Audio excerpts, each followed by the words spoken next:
और इस वक्त ये बहुत बड़ी खबर आ रही है। पश्चिम एशिया में वॉर का एक और फ्रंट खुल गया है और ये वॉर फ्रंट इसलिए है क्योंकि इस जंग में अमेरिका और ब्रिटेन सीधे उतर गए हैं।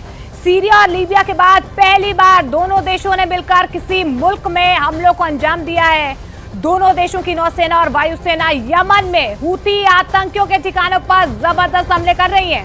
खबर यह भी है कि यमन की राजधानी में 4 धमाके किए गए हैं। यमन के अलग अलग इलाकों में स्ट्राइक्स को अंजाम दिया गया है और दावा यही किया जा रहा है कि अमेरिका और ब्रिटेन ने कदम इसीलिए उठाया है क्योंकि लाल सागर और अदन की खाड़ी में मालवाहक और सिविलियन जहाजों को लगातार हूती विद्रोहियों की तरफ से निशाना बनाया जा रहा था।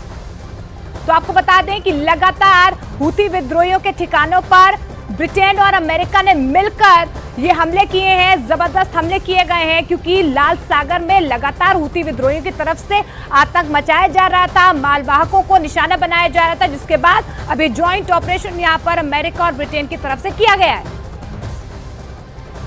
तो यमन में बैक टू बैक 4 धमाके हुए। देखिए, पिछले साल की बात करें तो हूती आतंकी लगातार लाल सागर में अंतर्राष्ट्रीय शिपिंग को निशाना बना रहे थे और इसी पर एक्शन लेते हुए यमन में यूएस और यूके ने ज्वाइंट ऑपरेशन चलाया और हूती विद्रोहियों के ठिकानों को निशाना बनाना शुरू किया। ब्रिटेन के रक्षा मंत्रालय ने टाइफून लड़ाकू विमानों को साइप्रस से रवाना किया और फिर यमन में हूती विद्रोहियों पर बमों की बारिश कर दी। अमेरिका और ब्रिटेन के खुफिया विभाग के मुताबिक हूती विद्रोहियों के ठिकानों पर हमला करने के लिए क्रूज मिसाइलों के साथ साथ पेव वे 4 गाइडेड बमों का इस्तेमाल किया गया।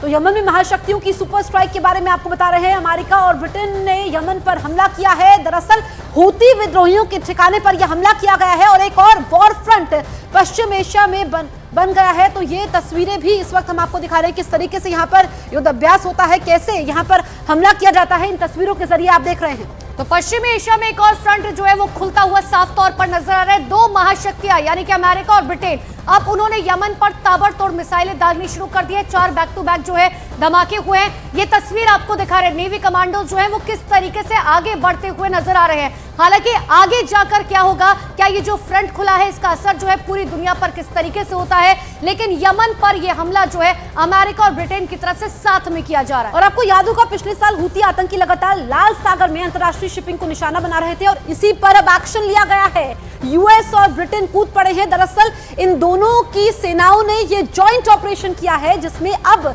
टेंशन बढ़ चुकी है क्योंकि यहाँ पर हूती विद्रोही टारगेट पर है और किस तरीके से वो लगातार यहाँ पर पहले हमलों को अंजाम दे रहे थे, अब उनको टारगेट किया गया है। टाइफून लड़ाकू विमानों को साइप्रस से रवाना किया गया, जो तस्वीरें हम आपको दिखा रहे हैं, और फिर बमों की बारिश यहाँ पर होती है। तो यमन में महाशक्तियों की इस वक्त सुपर स्ट्राइक की एक्सक्लूसिव तस्वीरें आप न्यूज़ 18 इंडिया पर देख रहे हैं। तो देखिए, अमेरिका और ब्रिटेन के खुफिया विभाग की बात करें तो उनकी तरफ से साफ तौर पर यह बताया जा रहा है कि हाँ, हमारी तरफ से यह हमला किया गया है। 2 महाशक्तियों की तरफ से बैक टू बैक जो है ये हमले किए गए हैं, जो ये बताते हैं कि आने वाले समय में यमन का क्या हाल होने वाला है। अब जानते हैं कि आखिर ऐसा क्या हुआ कि अमेरिका और ब्रिटेन को जंग का एक और मैदान शुरू करना पड़ा। देखिए, यमन पर हमले की वजह को सबसे पहले आपको समझाते हैं। देखिए, इजराइल ने गाजा में हमास के ठिकानों पर हमला किया था, तो यमन के हूती विद्रोहियों ने अपनी नाराजगी जाहिर करने के लिए और हमास का साथ देने के लिए हमले शुरू किए थे। हूती विद्रोहियों का इजराइल पर हमला नाकाम रहा तो उन्होंने इजराइल और अमेरिका पर दबाव बनाने के लिए लाल सागर में मालवाहक जहाजों को निशाना बनाना भी शुरू कर दिया। लाल सागर में सिर्फ इजराइल ही नहीं, दूसरे देशों की कार्गो शिप को भी हूती विद्रोहियों ने हाईजैक कर लिया और बाकायदा इसका वीडियो तक जारी किया गया था। वहीं अदन की खाड़ी में भी समुद्री जहाजों पर हमले होने लगे, जिसमें न सिर्फ हूती विद्रोही बल्कि ईरान से जुड़े दूसरे आतंकी संगठन भी शामिल थे। देखिए, यमन से लगातार हो रहे हमलों और हाईजैक की घटनाओं की वजह से ही अमेरिका, ब्रिटेन और उसके साथी मुल्कों को काफी नुकसान हो रहा था।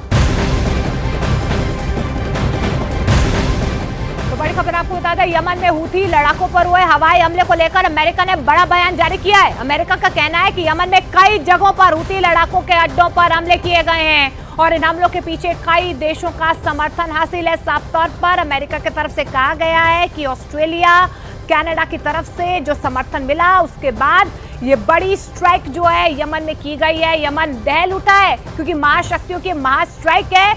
अमेरिका और ब्रिटेन की तरफ से ये ज्वाइंट ऑपरेशन किया गया क्योंकि लगातार हूती विद्रोही अमेरिका के जो मालवाहक जहाज हैं लाल सागर में उनको टारगेट कर रहे थे और ऐसे में रिटेलिएट अब अमेरिका और ब्रिटेन की तरफ से किया गया है। तो यमन की बात करें तो अमेरिका और ब्रिटेन ने हमला बोल दिया है और हूती के आतंकी भी समंदर में अमेरिका और ब्रिटेन के जहाजों पर निशाना लगा रखे हैं। लेकिन वहां समंदर में सिर्फ अमेरिका और ब्रिटेन के जहाज नहीं है, बल्कि कई देशों की नौसेना के जहाज यहां पर तैनात है, जहां पर खतरा है। ये देखिए अरब सागर का ये पूरा नजारा है जो इस वक्त हम आपको दिखा रहे हैं और भूमध्य सागर तक किस तरीके से तैनाती है। अब ये आप देखिए कि जो ये अमेरिका का जंगी जहाज है, ब्रिटेन की रॉयल नेवी की तैनाती यहां पर हुई है। अब यहां पर किस तरीके से जंगी जहाजों का बेड़ा है ये आप देख सकते हैं। दरअसल यूएस कोस्ट गार्ड और यूएस नेवी के जहाज जो हैं यहां पर इस तरीके से हैं और इसके अलावा ईरान की निगरानी का जहाज भी है। तो ये पूरा बेड़ा है, अगर आप देखेंगे चारों तरफ तो आपको समंदर में कैसे जहाजी तैनाती की गई है जहाजों की और कैसे नजर रखी जा रही है ये